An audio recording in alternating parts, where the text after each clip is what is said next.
Então, Salmo 40, versos de 1 ao 3, leamos. Esperei com paciência no Senhor, e Ele se inclinou para mim e ouviu o meu clamor.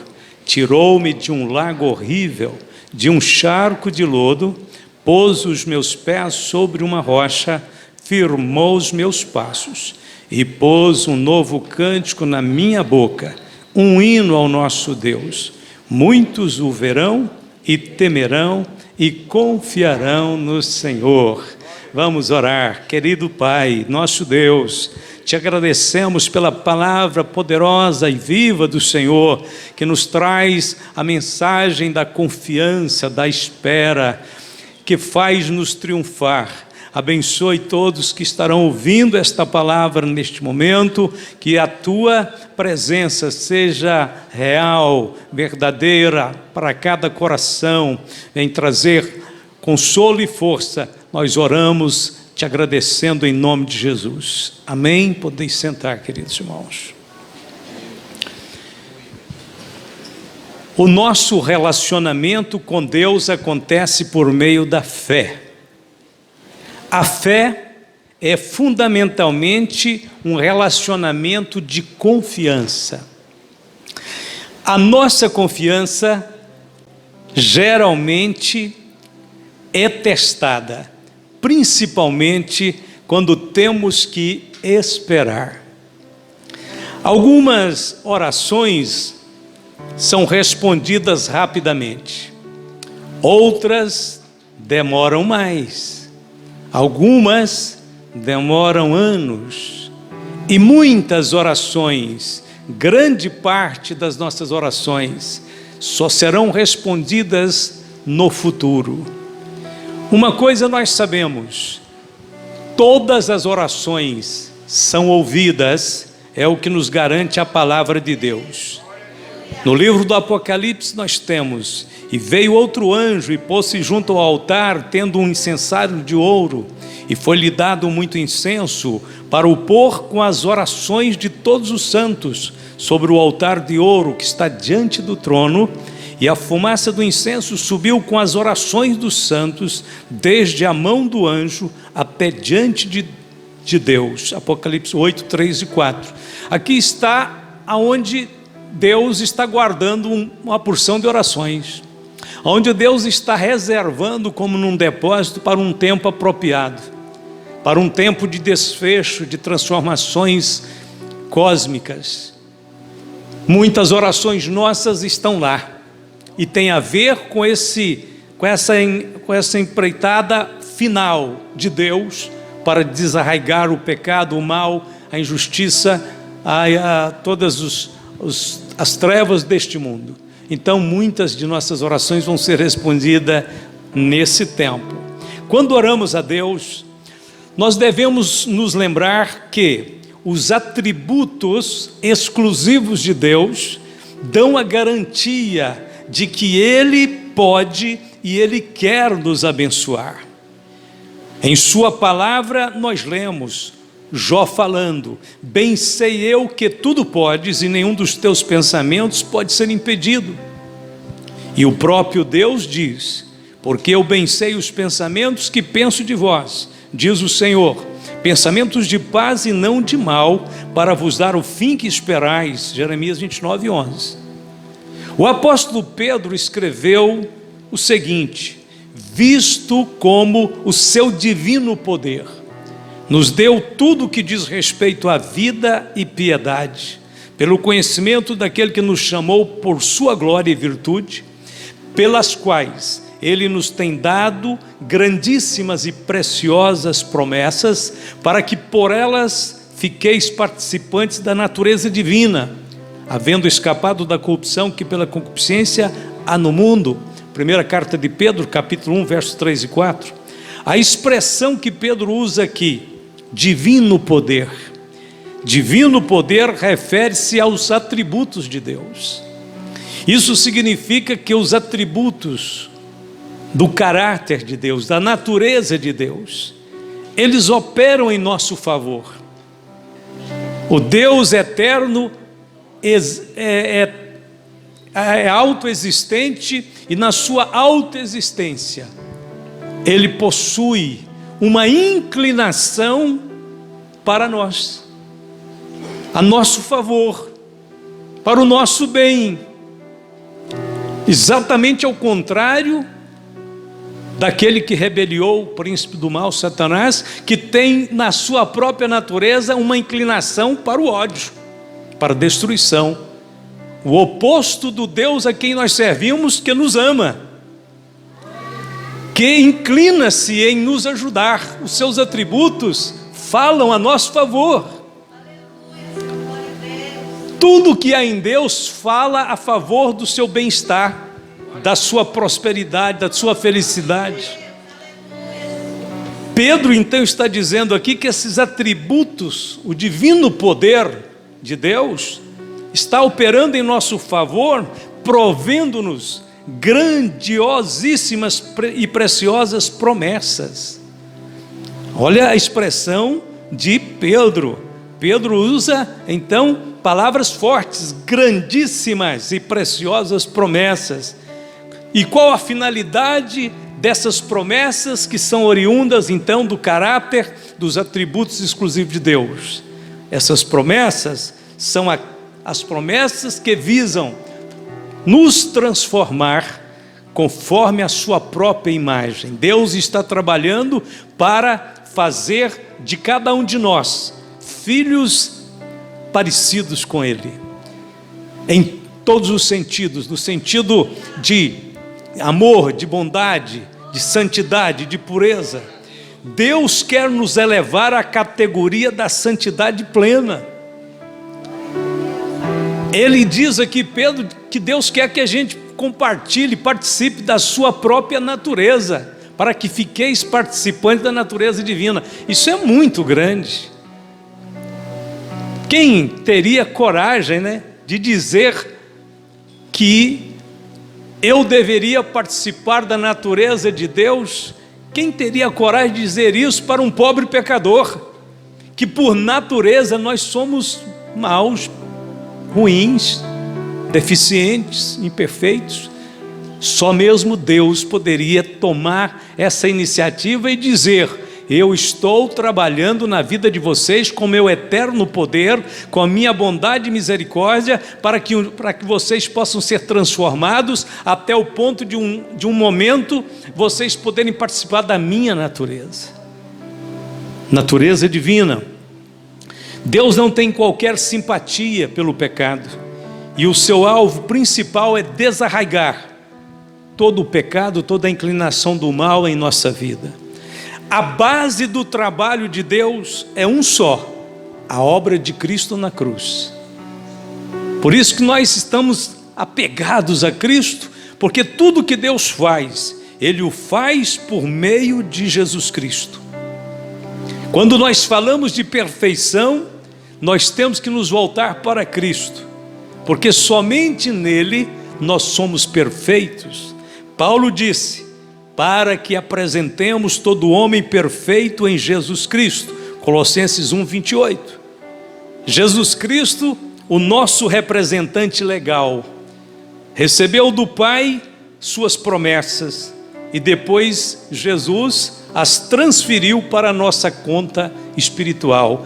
Deus o Pai, embora revestido de grandeza e bondade, por causa da justiça dele, Ele não podia dar as promessas dele diretamente para nós, para você e para mim. Então Ele deu para Cristo, porque Cristo tem a justiça perfeita e pode ser o alvo, o receptáculo das grandes promessas de Deus. Só que Jesus Cristo é o nosso representante. Deus pôs Ele nesse lugar para receber as promessas do Pai e depois transferi-las para a nossa conta espiritual. E aí nós somos beneficiados por Cristo em todos os sentidos, a ponto então de um dia nós sermos considerados perfeitos por conta da sua própria perfeição, a sua própria justiça, a sua própria santidade. Deus não fará nada fora de Jesus Cristo. Paulo disse assim: Bendito Deus e Pai de nosso Senhor Jesus Cristo, o qual nos abençoou com todas as bênçãos espirituais nos lugares celestiais em Cristo. Aonde estão todas as bênçãos de Deus para nós? Estão em Cristo. É nele que nós tomamos posse, nós desfrutamos, nós entramos nesse estado de graça, de bondade de Deus, para beneficiarmos de tudo que Deus planejou de melhor para nós. Deus pode e Deus quer responder às nossas orações. Ele disse: clama a mim e responder-te-ei e anunciar-te-ei coisas grandes e firmes que não sabes. Jeremias 33:3. Este é um fato. Deus quer e pode. Deus pode e quer. Mas nós não podemos esquecer de uma coisa: não podemos ter dúvidas quanto à eficácia do eterno poder de Deus em realizar, em manifestar, em resolver, em agir. Mas tem um negócio que precisa de ser lembrado. Temos que entender que Deus age dentro de tempos e estações que Ele mesmo determina para as suas decisões. O apóstolo, aliás, Lucas escreveu em Atos dos Apóstolos dizendo: aqueles, pois, que se haviam reunido perguntaram, dizendo: Senhor, restaurarás tu neste tempo o reino em Israel? E disse-lhes: não vos pertence saber os tempos ou as estações que o Pai estabeleceu pelo seu próprio poder, mas recebereis a virtude do Espírito Santo que há de vir sobre vós, e ser-me-eis testemunhas tanto em Jerusalém como em toda a Judéia, Samaria, até os confins da terra. Senhor, é nesse tempo que o Senhor vai estabelecer o reino? O Senhor disse: não é tempo do reino, agora é tempo da semeadura. Vocês vão ser revestidos de poder e vão cumprir a grande comissão e vão pregar o evangelho, começando daqui de Jerusalém, até chegar lá em Trindade, até chegar lá em Tóquio, até chegar lá em Buenos Aires, chegar em todo mundo. Aí o reino chega. Por quê? Porque os tempos e as estações de Deus seguem um programa pré-estabelecido pelo Pai. Nós fazemos parte desse programa e cada coisa chegará ao seu tempo. É bom perguntar: Senhor, qual é o tempo agora? Qual é a estação agora que nós estamos vivendo? E com certeza ainda estamos vivendo a estação da grande comissão, a estação do dever de honrar e glorificar a Deus nessa terra, de sermos o que estamos sendo: servos alegres, felizes, servindo a Deus na sua casa, na sociedade, em toda parte. Então os discípulos precisavam primeiro cumprir a grande comissão. Estava errado desejar o reino para Israel? Não. Existia promessas de Deus para Israel, que será um grande reino? Sim, existem, estão na palavra. Deus cumprirá cada uma dessas promessas, mas tudo a seu tempo, tudo dentro das estações e tempos predeterminados por Deus. Esse é um primeiro pensamento que nós temos que ter quando oramos. Senhor, já é a estação adequada para isso, né? Alguém diz assim: eu creio que Deus tem um plano, por exemplo, de eu mudar, vou para uma outra cidade. Tá, mas você já perguntou a Deus quando que é? Para quando? Não, talvez não seja para agora, talvez não seja para o próximo ano ainda. Você tem que sempre entender que Deus sabe qual é o tempo certo para cada coisa. A segunda verdade sobre essa questão de orar, de esperar respostas e de entender a vontade de Deus é: Deus pode fazer todas as coisas, mas nem sempre Ele fará da forma que nós queremos, idealizamos. Por quê? Porque Deus é capaz de escolher o melhor caminho, nós não. Portanto, nós devemos pedir, isso é correto, mas devemos também entregar tudo nas mãos do Senhor. Jesus orou pedindo ao Pai que o livrasse da morte. Lá no Getsêmani, ele orou dizendo: meu Pai, se possível, passa de mim este cálice. Todavia, não seja como eu quero, mas como tu queres. Veja, o Senhor ora ao Pai para que ele pudesse talvez evitar aquele momento da crucificação. Mas Jesus coloca um limite do seu pedido e diz: Senhor, mas não seja como eu quero, mas como tu queres. Esta é uma oração profunda, espiritualmente profunda. Honra a Deus essa oração. Essa oração não dá espaço para o inimigo tentar confundir ninguém. Por quê? Quando um homem ou uma mulher diz: Senhor, mas faça-se a tua vontade, não a minha, então ele fecha toda e qualquer possibilidade de brecha para o inimigo tentar confundi-lo, porque ele deixa a palavra final com Deus. A oração de Jesus foi ouvida pelo Pai, mas não foi respondida da forma que talvez nós gostaríamos que fosse, que a gente pensa que deveria ser. O Pai o ouviu, mas não o livrou da morte que estava prevista ali para a cruz. Agora, a Bíblia diz que Jesus orou 3 vezes a mesma oração. Ele orou a primeira vez, falou estas palavras. Ele estava agoniado, ele estava triste. A Bíblia diz que ele estava com angústias até a morte. Ele pedia para os seus apóstolos ficarem acordados para vigiar com ele, mas eles não conseguiam, dormiam. Ele voltava, falava com eles, ia orar de novo um pouco mais distante. Na terceira vez, ele foi e falou com o Pai as mesmas palavras. Não dava para os evangelistas registrarem o que aconteceu na terceira oração. Toda a dimensão do que aconteceu lá não foi registrado, mas a gente entende pelos resultados. Você fala: por que não foi registrado? Porque foi uma coisa muito íntima entre Jesus e o Pai. Mas na terceira vez, quando Jesus pronunciou a mesma oração, o Pai lhe respondeu. Você fala: onde está escrito? Não, dedução, eu deduzo que o Pai o respondeu, dizendo que não ia passar o cálice.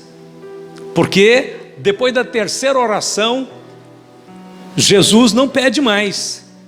E acontece uma coisa na terceira petição de Jesus. Ele levanta daquela oração, decidido realmente a seguir em frente com o propósito de Deus. Então Deus o Pai falou com ele. Deus o Pai deve ter dito a ele: filho, não tem outra forma de salvar os homens. Não tem outro caminho, não tem outro plano, este é o propósito eterno. Você é o Cordeiro de Deus que foi morto desde a fundação do mundo. Você veio a este mundo para isto. E eu creio na tua obediência, na sua fidelidade, na sua determinação de dar a sua vida pelos homens pecadores.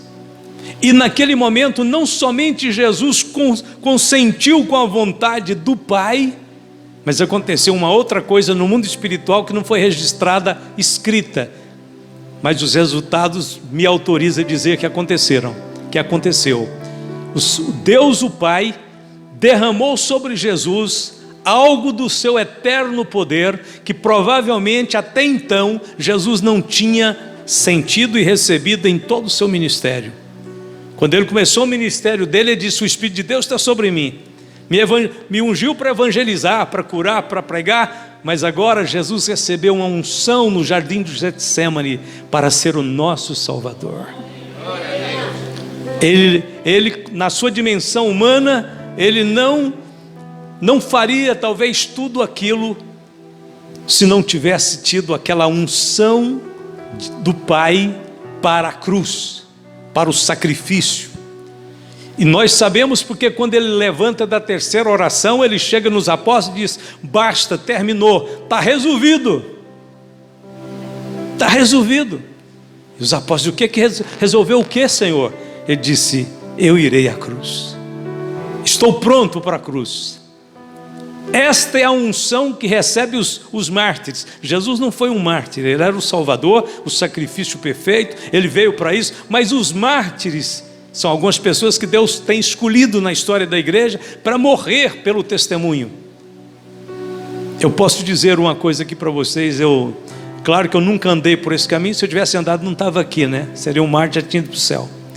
Mas eu entendo hoje já conversei isso com Deus e eu cheguei a uma conclusão que a minha dedução é verdadeira. Os mártires, nenhum mártir, nenhuma pessoa que morreu pelo Evangelho, morreu em desespero ou em tristeza.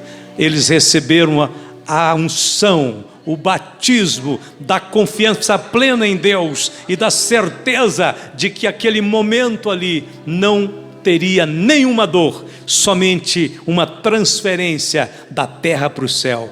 Deus dá essa unção para os mártires. Agora, no caso de Jesus, é a unção do Salvador que vai à cruz. Então, o Pai o ouviu. Vamos ver o versículo que a Bíblia diz que o Pai o ouviu, mas não respondeu, livrando-o da morte.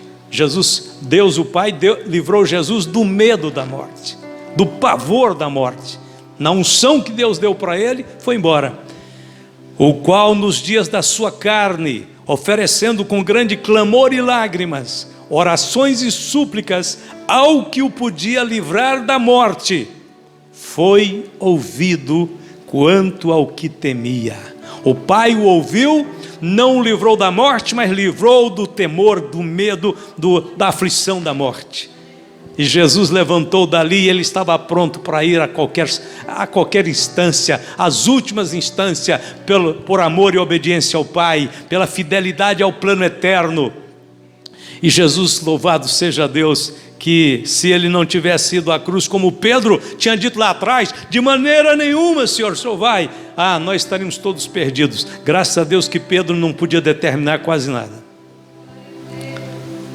Pedro tinha que aprender muita coisa mesmo, né? Quando Cristo então orou pela terceira vez, Deus o Pai o revestiu do poder da virtude para o sacrifício.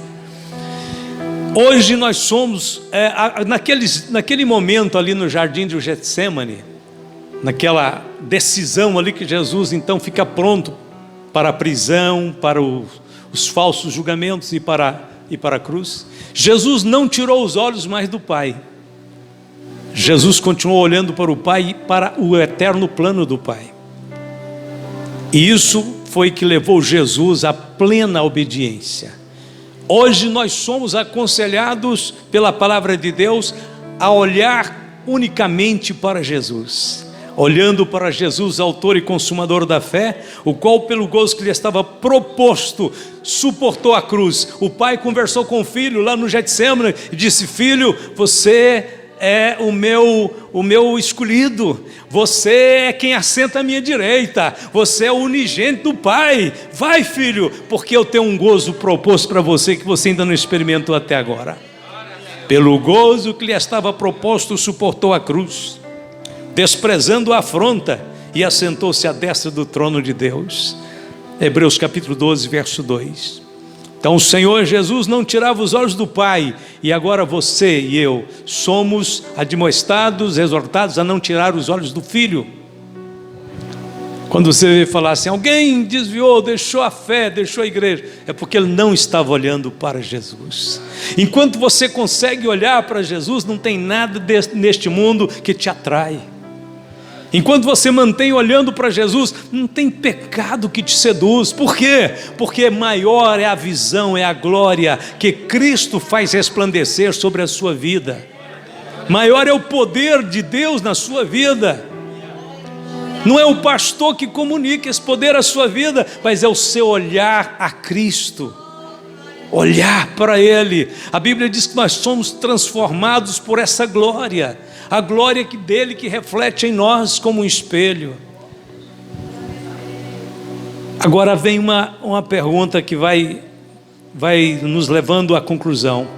Como então devemos confiar em Deus?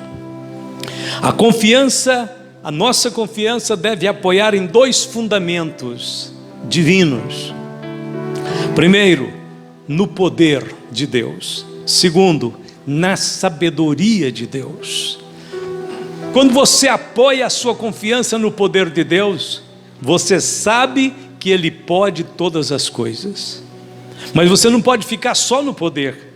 Você tem que apoiar a sua confiança também na sabedoria de Deus, porque Ele pode fazer. Isso é o poder que nos diz, Ele pode. Mas a sabedoria dele nos diz: Ele fará a sua maneira. Ele tem a maneira certa de fazer. Porque a gente não pode cobrar de Deus porque Ele pode fazer tudo, que Ele tem que fazer tudo. Porque Deus não é regido apenas pelo seu todo poderio. Deus é regido também pela sua magnífica sabedoria. Um rapaz comprou um blusão muito lindo, muito bonito. E primeiro dia que ele usou com os amigos, numa festa, tinha uma linha em algum lugar da manga do paletó pendurada. E um amigo notou que aquela linha estava ali incomodando. Ele disse: espera aí, deixa eu te ajudar aqui. E enrolou o dedo na linha e puxou. E ele disse: para, não puxa não, eu já tinha puxado. O que aconteceu? Aquele tecido tinha uma tecelagem, uma urdidura no tecido, que aquela linha que saiu dali foi puxando, deixando um risco de ponta a ponta naquele blusão, naquela peça de roupa tão linda. A pessoa queria ajudar, tinha poder para ajudar, mas não tinha sabedoria suficiente para ajudar. Pensando em ajudar, danificou toda uma peça. Imagine se Deus não tivesse sabedoria, porque tem coisa que se você resolver ali, você estraga acolá. Você acha que está resolvendo, você está complicando mais. Então Deus tem a sabedoria para ajustar todos os detalhes do universo, da vida dos seus filhos, da igreja, da história da igreja. Tem coisa que eu penso assim: Senhor, parece que está passando da hora. Deus diz: não, ainda tem tempo. Se eu mexer nisso agora, não vai dar o resultado que precisa lá na frente. Espere. Deus está para resolver a coisa. Deus está esperando a coisa chegar no ponto. A hora que chegar no ponto, aí você fica tranquilo. O que parecia impossível vai acontecer. Glória a Deus. Se orarmos a Deus e a resposta não vier, então confie na sabedoria. A resposta não veio, eu creio que Deus é todo poderoso. Ele pode, sim, Ele pode. Se a resposta não veio, confie na sabedoria. Ele é suficientemente sábio para saber quando e como cada coisa deve ser feita. Se nós esperarmos em Deus, eu te garanto que Deus sempre te surpreenderá.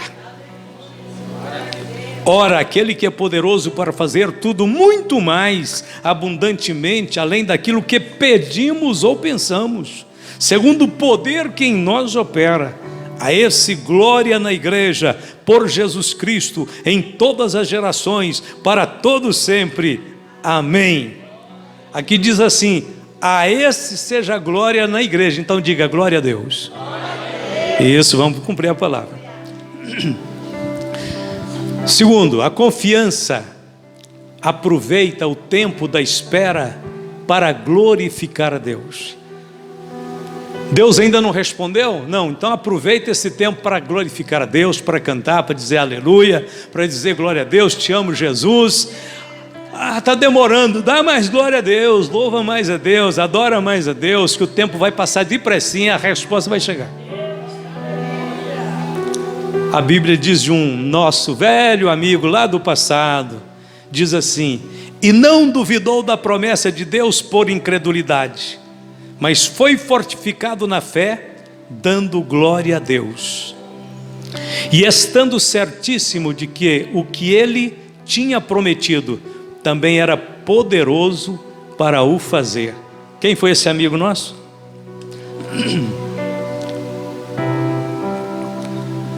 Esqueceram o nome dele? Abraão. Abraão recebeu uma promessa de Deus, mas a promessa de Deus para Abraão demoraria, não podemos dizer que demoraria, né? Demorar parece que é algo que passou do tempo ali, da hora, mas ela precisaria de 25 anos para Deus cumpri-la. A promessa de Deus a Abraão era preciosa, era de um filho, de se tornar Abraão uma nação e fazer de Abraão uma bênção para o mundo inteiro, através do seu descendente maior, que seria Cristo. Abraão ficou 1 ano, 2 anos, 3 anos, 20 anos, 25 anos, dando glória a Deus. Como foi bom esperar por Isaac 25 anos. Foram 25 anos que Abraão decorou a sua vida espiritual, sua fé, com glórias e louvores a Deus. A melhor maneira de esperar as promessas de Deus é dando glória a Deus e estando certíssimo de que o que Deus prometeu Ele vai cumprir.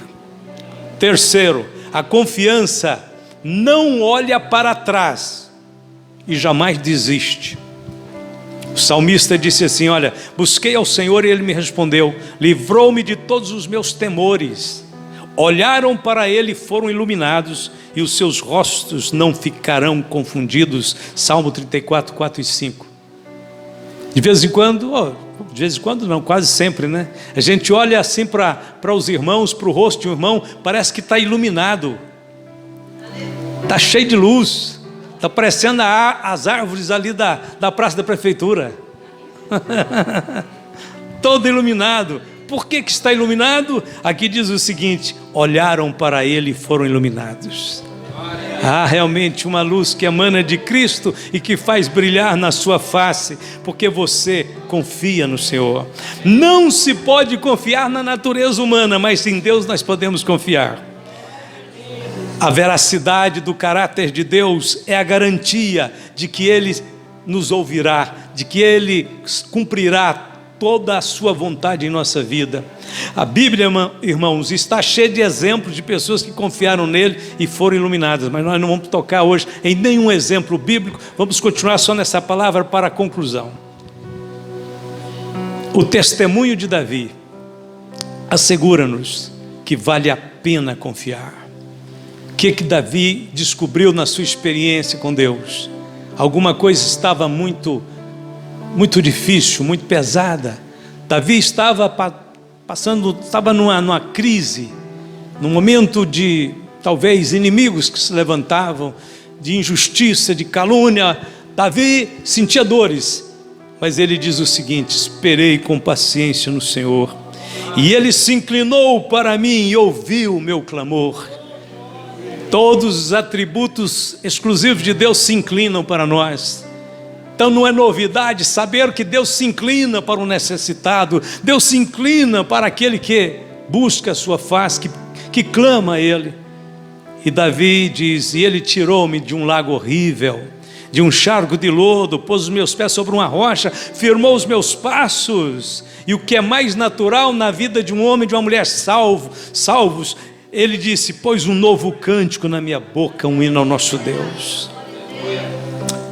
O testemunho das Escrituras também nos ajudam no exercício da confiança. Se você é um bom leitor da Bíblia, você com certeza vai ser um homem de grande fé, uma mulher de grande fé. A Bíblia diz assim: olha, porque as montanhas se desviarão e os outeiros tremerão, mas a minha benignidade não se desviará de ti, e o conserto da minha paz não mudará, diz o Senhor, que se compadece de ti. Isaías 54, 10. E no Isaías 65, 24, o Senhor disse: e será que antes que clamem, eu responderei, estando eles ainda falando, eu os ouvirei. E por fim, o testemunho da igreja. Esse é o nosso testemunho. Esta é a nossa história com Deus. O testemunho da igreja comprova definitivamente que a confiança em Deus sempre conduz à vitória. Quantos já confiaram no Senhor e foi bem sucedido? Aí o testemunho.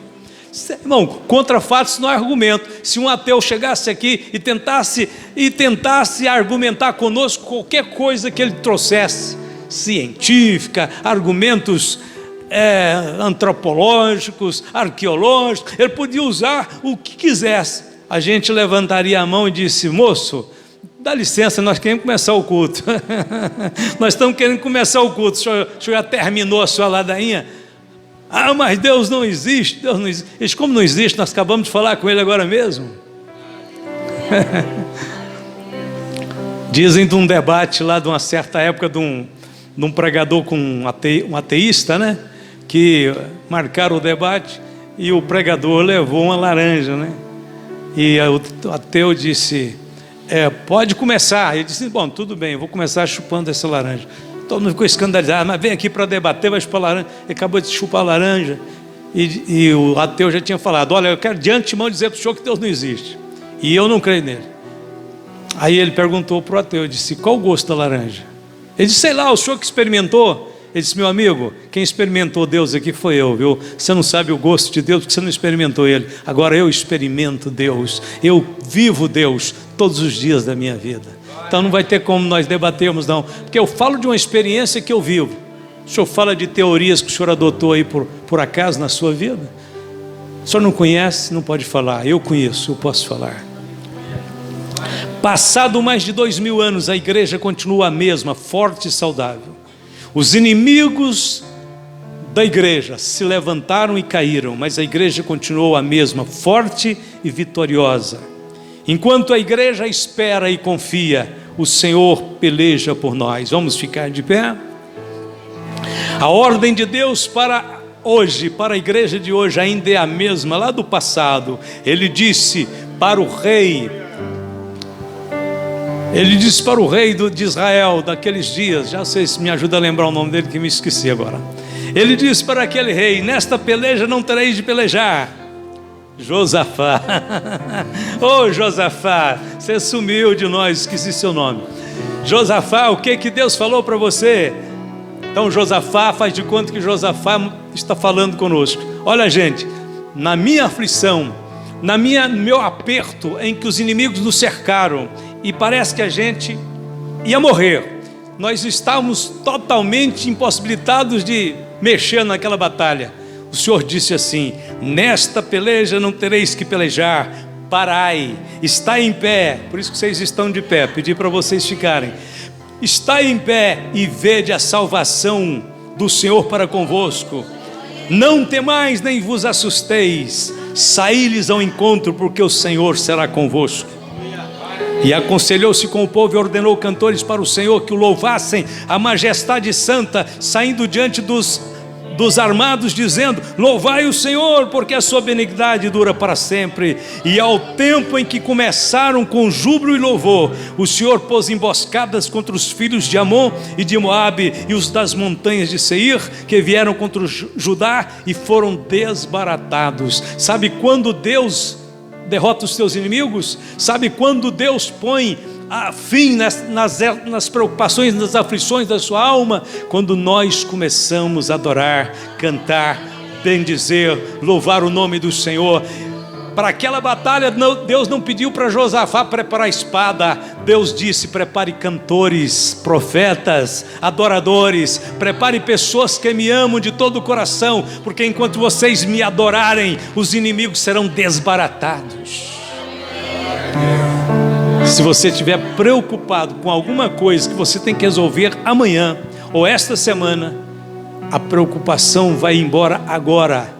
Vamos louvar com eles. Este é o louvor da nossa confiança, da nossa fé em Deus, da nossa certeza que Ele é quem peleja por nós. Nós o adoramos e Ele entra na batalha. Nós o louvamos e Ele desfaz com todos os laços do maligno. Ele desfaz com todas as oposições de Satanás. Ele faz cair por terra todo o mal. Vamos adorá-lo então.